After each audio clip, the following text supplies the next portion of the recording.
Looking to open an FNB bank account? VF Accountant makes the process seamless and professional. All you need is your certified ID or passport copy, a physical address, an email, and your phone number. As a passport holder, you can open two types of accounts, an FNB business account or a personal non-resident account. With a business account, receive your salary and customer payments, shop globally, use PayPal, and send money via e-wallet easily. Our package includes a registered company, business bank account, CIPC profile, and all necessary company documents. The non-resident account is perfect for managing international payments and airtime, whether you are in South Africa or abroad. Get started today for only R1,500. Contact VF Accountant at +276 86822173 to open your account now. I think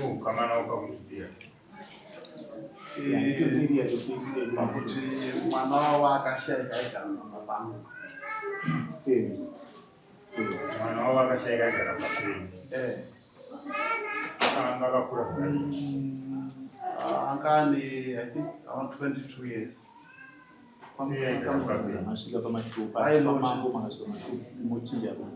Murume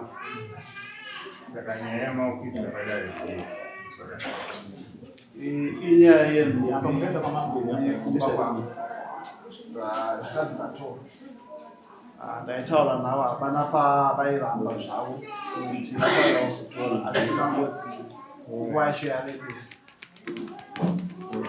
like 6 months.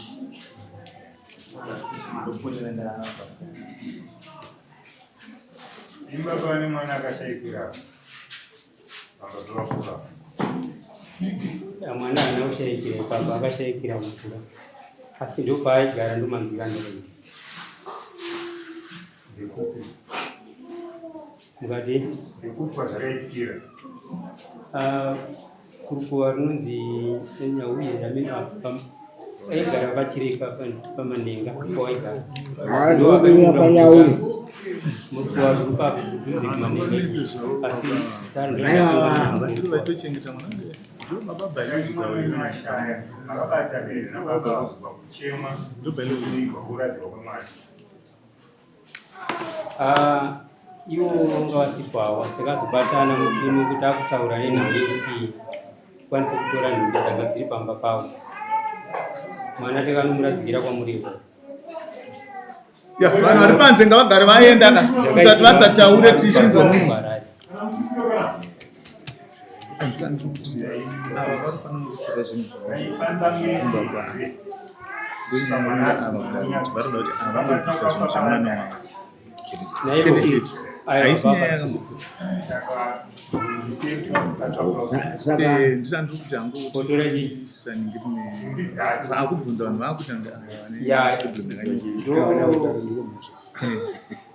chakaitika ndechekuti pazvakaitika takanoradzikira mwana kwamuriwo saka munguva iyoyoyo inini ndaingoti anga akaroorwa anga ine murume wanga ine saka taiti zviri kumba kwani kwanga chazoonana nevabereki vake kana kuti nemurume wacho kuti murume wacho panguva yacho yanga asika hatina kukwanisa kumuona ndiye murume pazvakaitika ukongo ari wese kudziva ikuva aita ari kuvabatsira vachiita zvavo zvemanjuzu saka takazongotora mwana tikaenda naye kuDzake muriwo saka munguva iyoyoyo kusvika zvakaitika uko takabva ndanogara kumusha uko chironga kuti charonga kudii nevamwe vangu saka takazofonerwa nasabhuruta wachitiwo tiri kuchazokudai kuno kuti ataura nababa wemukomana akatiza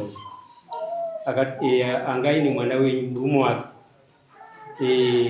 toda kuti muzoya kuno todeedza baba wacho kubva kudhari wenu sokuti mambo wada kuzoenda kunocherera padziva ipapo munenge muripo tiona kuti zvii zviri kuitika mozotora chii ndopandakazoziva kuti paanga achigara pamba pokuti aitoroja pamba pasiri pamba pake ainzi Aive kudhari wenu saka munguva iyoyo kuti atiri kudambudzirwa hatina kuzokwanisa kuti tidzoke kuno takabva taenda vandanogara kwamutare kwandogara raramira ndiri.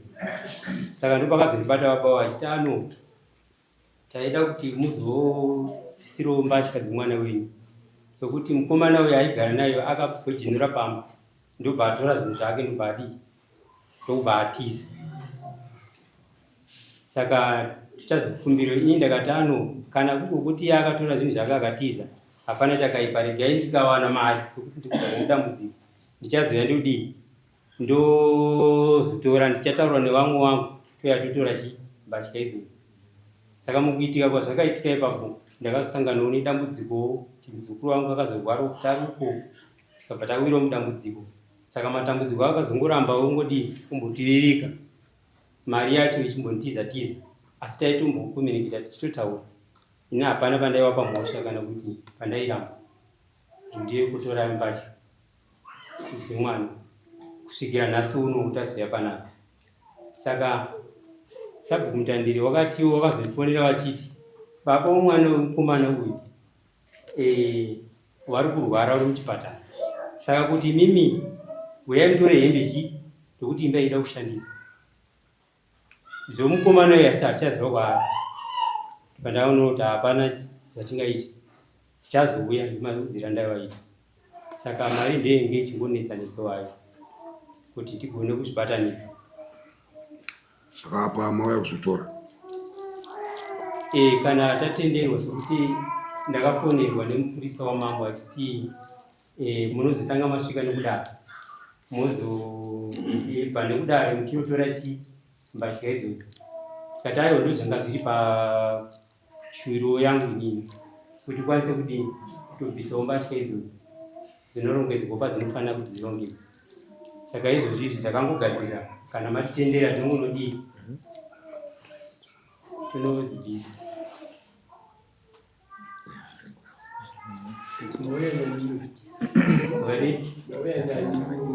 Mumwe andainaye mai vake vaifana nemuzukuru wangu andainaye mai vakewo nepfuma wachiti hatikangobva ndisho.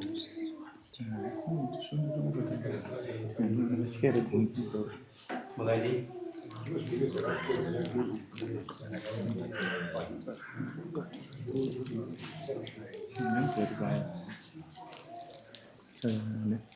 yakatongeta kuita kwanisa pana chimwe baba ameno kana mune chimwe chamuda kubatsirwa nechinidai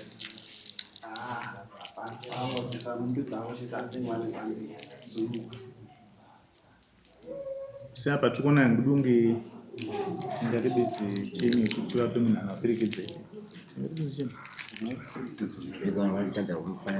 asi tingokumbira kuti mungozvitowo zvakangonakawo handitika tongokusununguraiwo vonotora hembe baba nemadzimai avo nazvekuita. Ameno chekutaura mai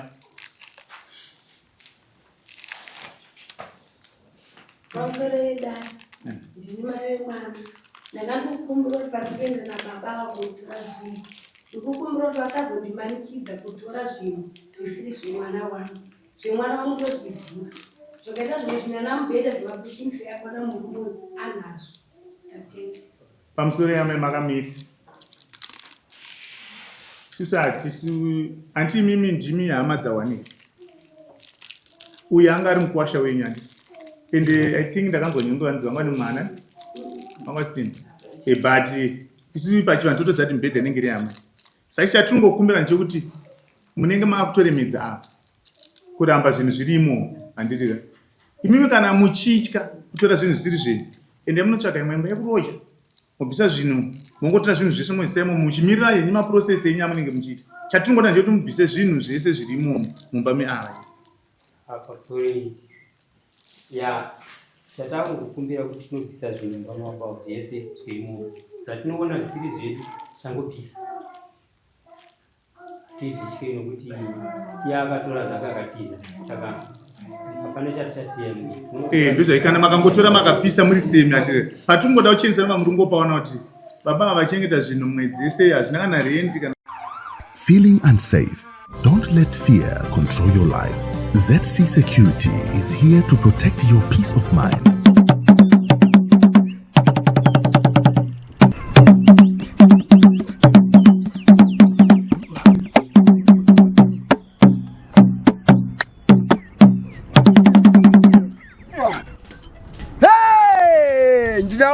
mafaro. Nasi ndiri kunyatsa kufara ndikuwanda kwamakaita uku. Ndauya pano kuti ndikutaurire nenhau yeZC security wemachechi, wezvikoro, wemaindastry nepese zvapo panoda kuchengetedzwa. Tsvagai iwawa wedu isusu weZC security. ZC Security. Stay secured. Stay assured. Makavasira ringe radambudzwa. Saka imimi ingotoraika mongozvipisa hazvina kana problem. Mapisa murimi. Ndotovatenda chaizvo vakaita patience yakareba nguva yakareba saka ndakambova. Aiwa saka tiriona nge saka munongoti foni nochende mungonozvito mungoti foni noti zvafamba zvakanaka munongofona muri pachoti. Ndotenda. Zvitupa zvenyu